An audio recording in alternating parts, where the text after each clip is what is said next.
We begin with the Democratic candidates for the state Senate in newly drawn District 35, that is most of western Broward. Two veteran politicians are vying for the nomination. State Senator Lauren Book, the current Senate Majority Leader, and Dr. Barbara Sharief, a former Broward Commissioner and Mayor. This is the marquee race in the Broward primary ballot. Everybody can vote since there are no Republicans running. So let's get going and get the candidates. Here they are. Well, this is the district. Here are the candidates. On the left is Senator Lauren Book. On the right is Dr. Barbara Sharief. Ladies, good morning. Great to see you. Good morning. We're so glad you are here. Let's go briefly through the rules of this debate. You're obviously not behind lecters, but it will be a debate as best we can bring it off. I will ask questions, simple, direct questions. One of you who I ask will have 45 seconds to answer. Your opponent will have 25 seconds to rebut or respond, and you will get to make a closing statement. But we're going to start with one of my questions. And Ms. Sharief, this first one is for you. I was there when you announced your candidacy, and you basically accused Senator Book of being something of a carpetbagger coming down to a southern part of Broward County, where you have served for years, lived for years. But she's not doing anything illegal or unethical running in Senate District 35, is she? I didn't say that. I didn't say she was doing anything illegal or unethical. She's doing what she wants to do. Right. But you were sort of saying, as I heard it, and I was there, what you were saying was, this is my territory. I know the constituents. They know me. And she used to serve in another district further north.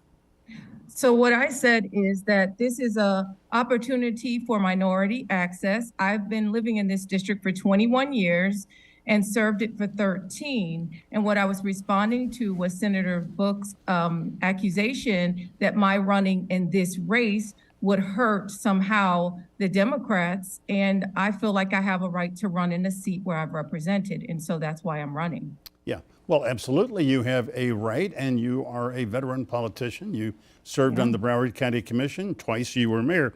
Senator Book, let me ask you about, obviously, as we all know, politics in South Florida is a contact sport, so it can get rough. You have been running an ad, or your political action committee, about Ms. Sharief, in which we just saw a bit of it. It says she cannot be trusted, and it also, one of these ads, says that she essentially stole hundreds of thousands of dollars in Medicaid money, overcharging for medical services. She is the owner of a medical provider. But she didn't steal any money. That was a civil matter, and she paid it back. What's the big deal? I think it is a big deal. I think when it comes to running a business and making sure that you're using taxpayer dollars to care for those that are most vulnerable among us, low-income families and children, you need to be very, very careful about the way that you spend that money. And she overbilled Medicaid. Let's be very, very clear. She had to pay hundreds of thousands of dollars to pay back the overbilling that she did. That is very clear. That's a fact. We know that to be true.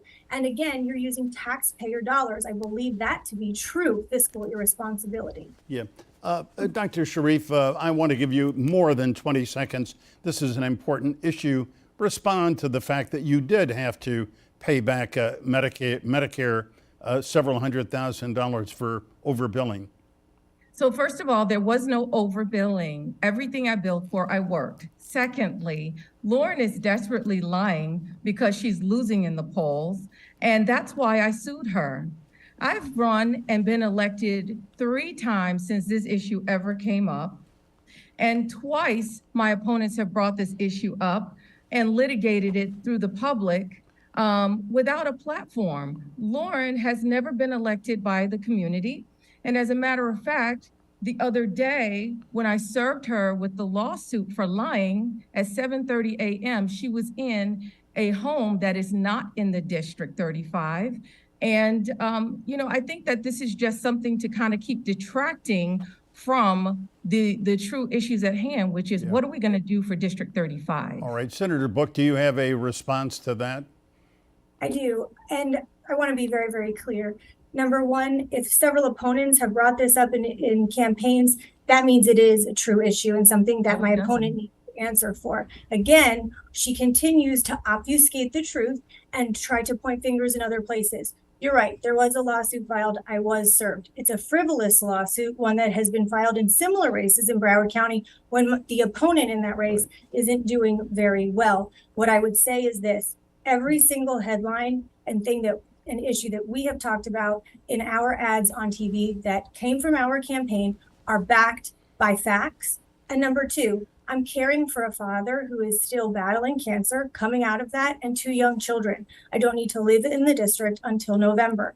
I have a home in Davie. I have lived in this community since I was very, very young. I have continued to do so. Republicans drew me out of my current Senate District 32, by 4 blocks because I am the leader of the Democrats. That's what happens when you're in leadership. All right, Ms. Sharief, I need to ask you about one more of these nasty ads that have been running. Either you or your political action committee ran an ad that had footage from Miss Book's wedding a number of years ago. It was apparently a very lavish, beautiful wedding and very expensive, and you sort of were deriding her wedding. I mean, how is, her wedding and whatever it cost, how is that relevant in this campaign?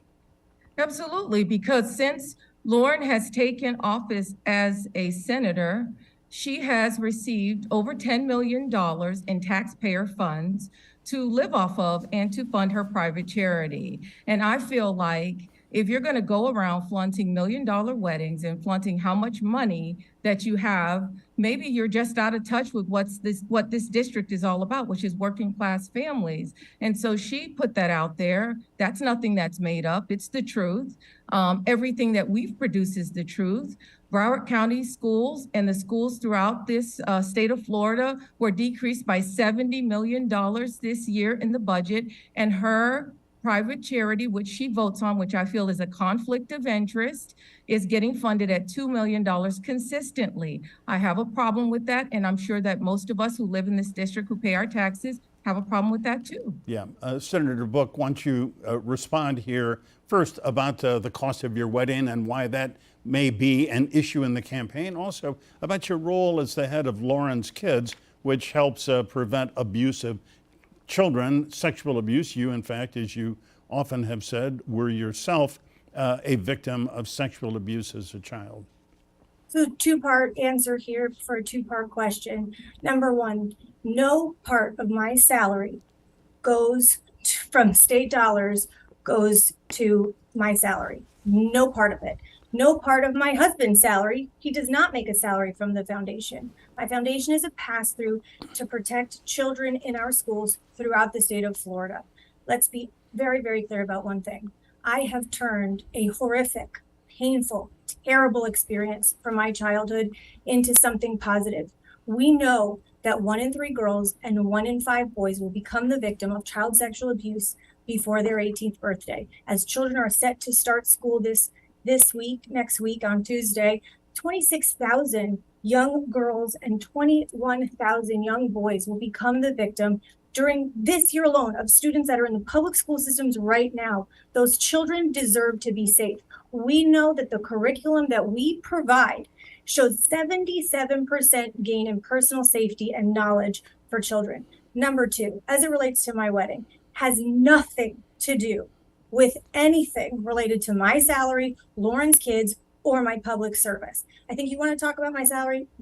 My opponent has pulled a salary that is completely not true. Again, stated that my spouse makes a salary from the foundation. Not true. You want to talk about salaries? My opponent on her financial disclosure made $7.2 million last year from an agency that she overbilled and had to pay hundreds of thousands. Okay, Senator, hold on. That would be, Michael, if I could just be very, very clear. Forgive me, but hold on, Ms. Sharief. $103,000 a week. Yeah, I'm in sorry. 2 weeks, she makes more than I make in an entire year. I'm going to call a timeout here. I need to let Barbara Sharief respond to that accusation. Barbara?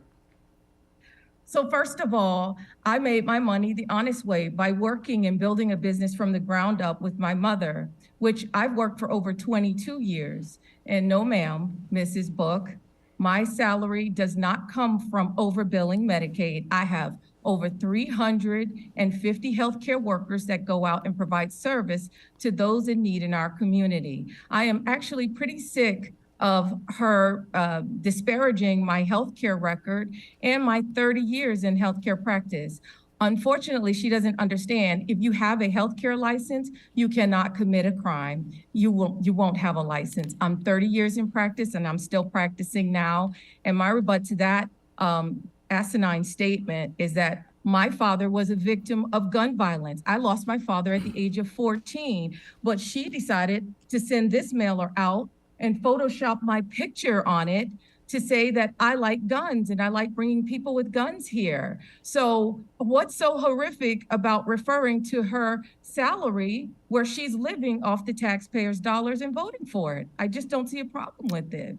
Yeah, Senator Book, that flyer that Ms. Sharief held up does make accusations about Ms. Sharief and her support or defense of guns. And in fact, she's been a rather, strident, outspoken opponent of guns in the hands of criminals and mental defectives. So again, that is not a piece of mail that my campaign has put out. When you're an effective leader in Tallahassee, lots of people want to make sure that you stay in Tallahassee. If you look at that piece of mail, there is a person and an entity that is responsible for that mail. Again, not my piece of mail. And again, I would suggest that it's the policy piece on that piece of mail that my opponent should have to answer for. Why would we want the maker of a Kalashnikov Russian-style weapon to Broward County? Why not pull it off of a consent agenda? Why not stop the manufacturer from coming to Broward County? As the state senator who represented Coral Springs during the Senator, MSC we're going to take a break. We'll let Ms. Sharief answer. I think she's going to say all the commissioners voted to welcome and give some incentives to that manufacturer because it created jobs. But we'll let Ms. Sharief say that. So stay with us. We'll be right back. Okay.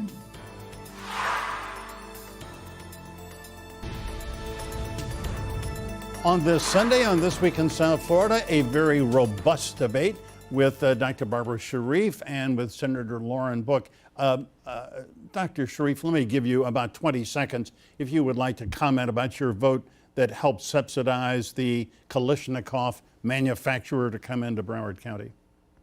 Great. So first of all, Rick Scott as governor had an agenda to bring down U.S. manufacturers who served the United States military that year.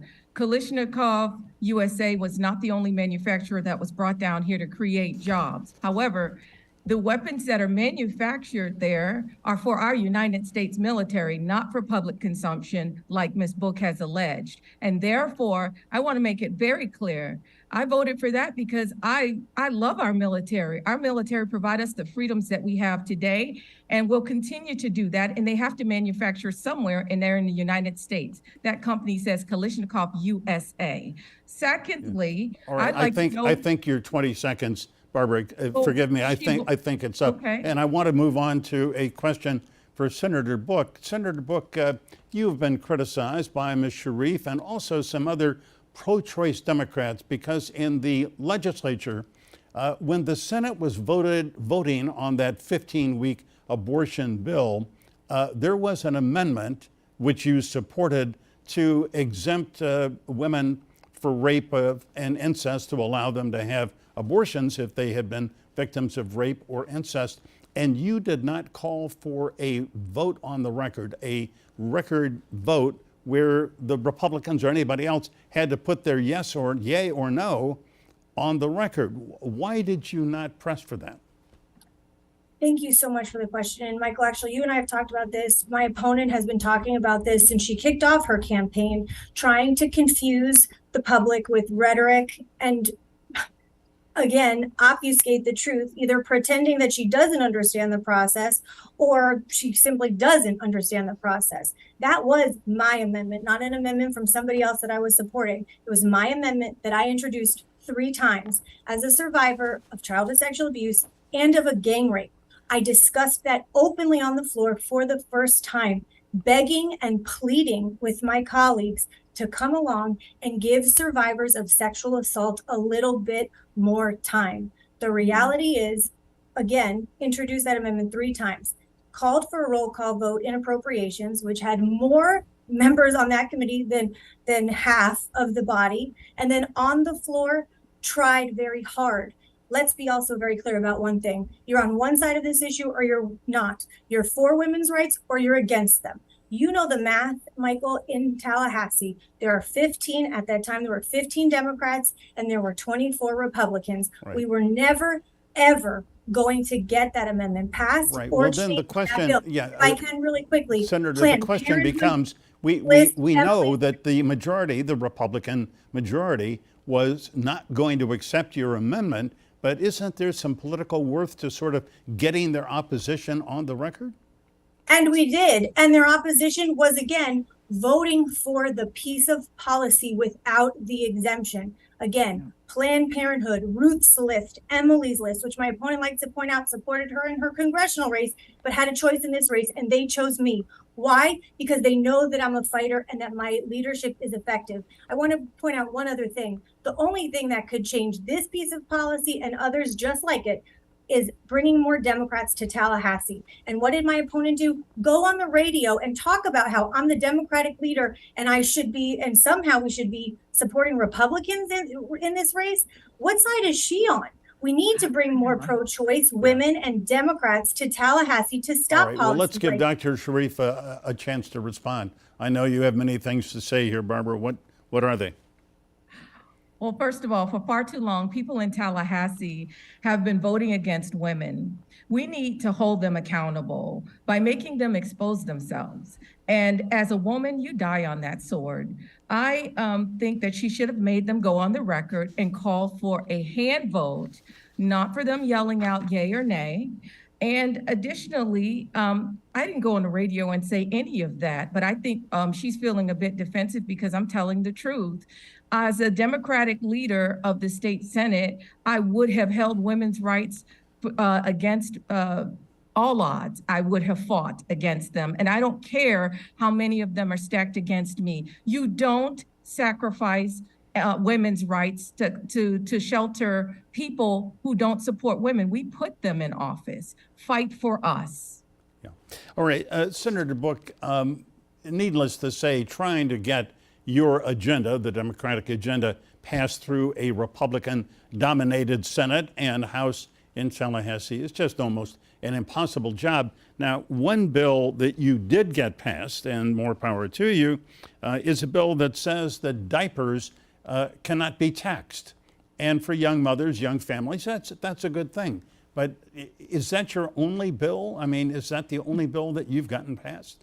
No, we have, and I have worked extremely hard in my time in the legislature. I've been able to expand Medicaid twice for postpartum moms and babies for a year instead of 6 weeks. We've been able to get donor breast milk covered for first responders, making sure that their mental health was covered without a co-occurring physical injury. We were able to ban seclusion and restraint in classroom for children with exceptionalities across the state of Florida. We were able to attack fertility fraud and make sure that those that were taking advantage of women in the most vulnerable of times were being cared for.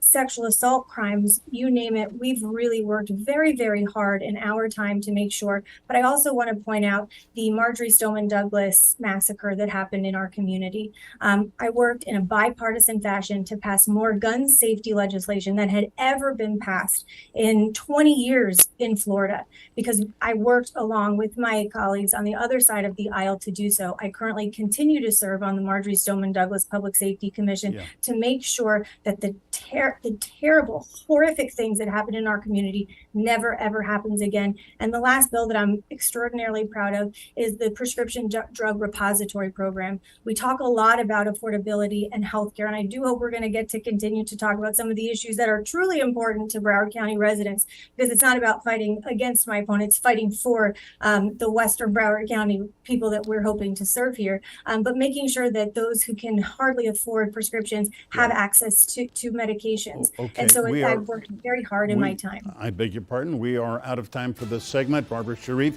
you'll get a chance to respond when we come back. Everybody, keep your places.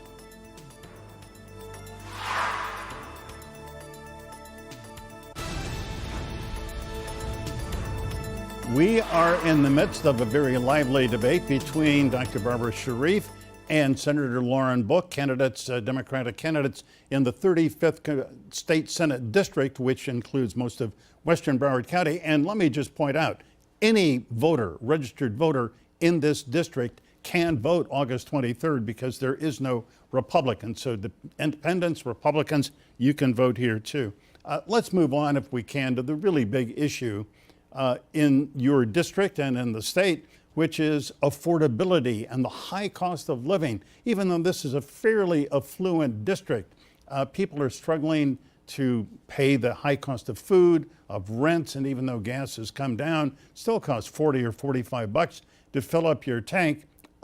Senator Book, what are you going to do specifically to address the whole issue of affordability? You're right, Michael. This is an issue that cuts across all the areas. One of the things that we have done already is we passed House Bill 7103 3 years ago, which allowed local governments to provide density bonuses for developers to develop affordable housing units. At the end of the day, this is a supply and demand issue in terms of affordability on homes. Salaries are just not keeping up with the cost of living on day-to-day life. And so local governments had the ability to build affordable housing units across the board in Broward County, and yet none have been developed in over 12 years. The political will was not done. We've continued to work for some of those short-term gains, like the diaper tax exemption, fighting to make sure that the gas tax exemption was given now and not in November when the governor wanted it, making sure that we don't sweep Sadowski. We have a plan as a caucus to go back to Tallahassee to make sure that we address the affordability issue head on. All right, and Barbara Sharief, I want to give you equal time here because this is, as you well know, the huge issue in your race, in your neighborhood, is affordability. What would you do as a state senator to address it and make it better? So can I answer the last question we ended on, because I didn't get an opportunity to answer my accomplishments. As mayor of Broward County and been in elected office for twice as long as my opponent, 13 years. I have tackled many issues, serving on the 16 County Coalition for Water Resources, making sure that we have clean water and secure water, and to try to replace the aging infrastructure in Broward County. Additionally, spearheaded the transportation surtax to make sure that we rebuild our aging infrastructure because the state has failed to help the counties and the cities keep up with this. Secondly, I have helped with healthcare, homelessness, as well as joined forces with Feeding South Florida to get food in the homes of families who are in need. All right, Barbara Sharief, I beg your pardon. We are almost out of time. I'm going to say that was your closing statement. So the I'm affordable sorry. housing question. So Senator Book, if you would briefly make a closing statement. Absolutely. And thank you so much for the time today, Michael.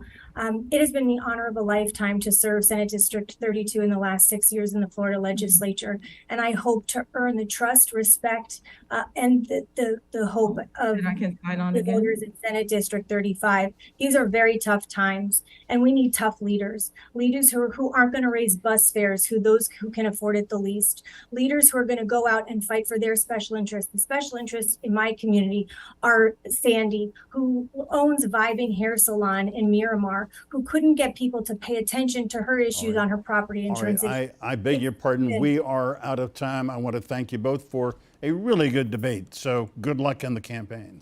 Thanks, guys.